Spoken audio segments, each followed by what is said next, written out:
Being a single mom of 2 teenage girls isn't easy.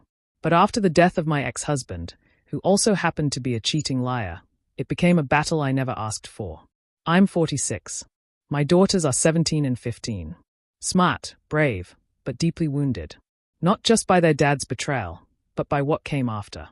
See, my ex didn't just cheat, he built a secret life. 2 sons with his affair partner. A partner who, like him, didn't survive the accident. Suddenly, there were orphaned children in the picture.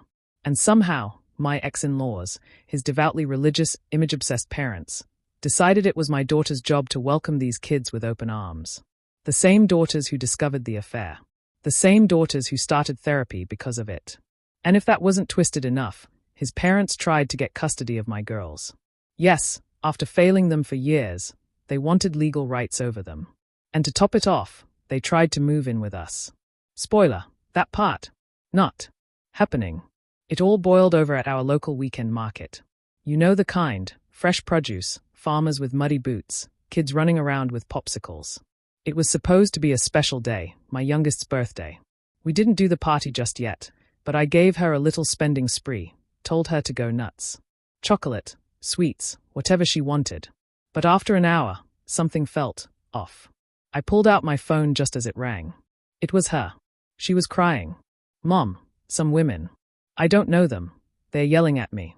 They're saying I'm not Christian because of grandma and the babies. My heart dropped. I ran through the market, my oldest daughter at my side, panic bubbling with every step. And there they were, 6 older women surrounding my daughter. 6. Like some warped choir of judgmental angels, shouting verses twisted by bitterness. You should be helping your poor orphaned brothers. Your grandma is all alone now. How dare you ignore her? You're turning away from God's will. My daughter was shaking. Eyes wide, fists clenched around a little bag of candy she never even got to pay for. That was it. I stepped between them and my daughter like a storm cloud with a mother's fury. I told my eldest to go pay and get her sister to the car. Then I turned on those women, some of whom I recognized from our old church days, and I unloaded. Don't you dare talk about God's will when you've made it your mission to shame children who lost their father, who watched their family shatter because of lies and betrayal, who found out their dad had a secret family and had to live with that. Where was your compassion then? Their mouths opened. Closed. One tried quoting scripture at me. I quoted back. Louder. With more venom. It wasn't long before the commotion was loud enough that market staff told us all to leave. But even then, they followed me. Like vultures. Right to my car. Watching as I shielded my daughters from their stares and insults. That night, after my girls were safely asleep, I went online to check something that had been gnawing at me. And there it was. A Facebook post in the church group from my ex-mother-in-law. A novel. In it, she painted herself and her husband as these poor, abandoned souls. Claimed my daughters refused to speak to them. Accused me of leaving them homeless. Said we stole their grandsons from them. But here's the kicker. She told the entire church that my ex's affair partner was our surrogate. That I couldn't have more children, so we agreed to let another woman carry them. And when the babies were boys, I rejected them out of spite. I stared at that screen in disbelief. I felt sick. My ex's affair was one thing, but now she was weaponizing his lies. Turning my daughters into villains. Claiming I was jealous of boys. And worst of all, she was gaining sympathy. But they messed up in one very specific way. This church. They're iffy on LGBTQ+ rights. They are rigid in their traditions.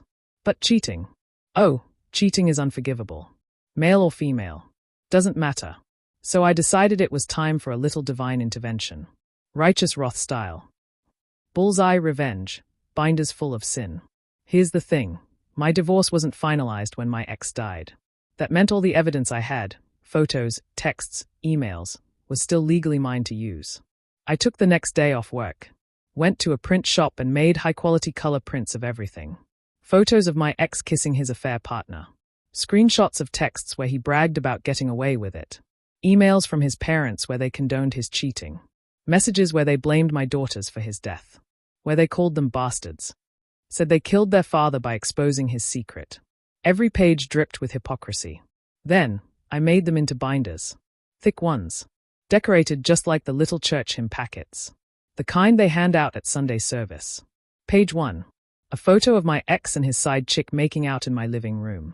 Underneath it, John and Elise's holy union in bold script.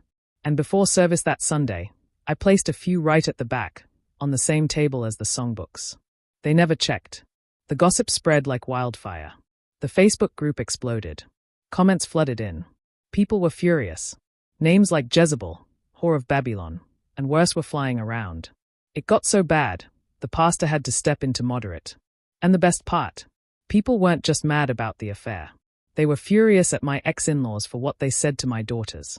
They had crossed the line from sad grandparents to abusive zealots. But even in their outrage, some folks still clung to tradition.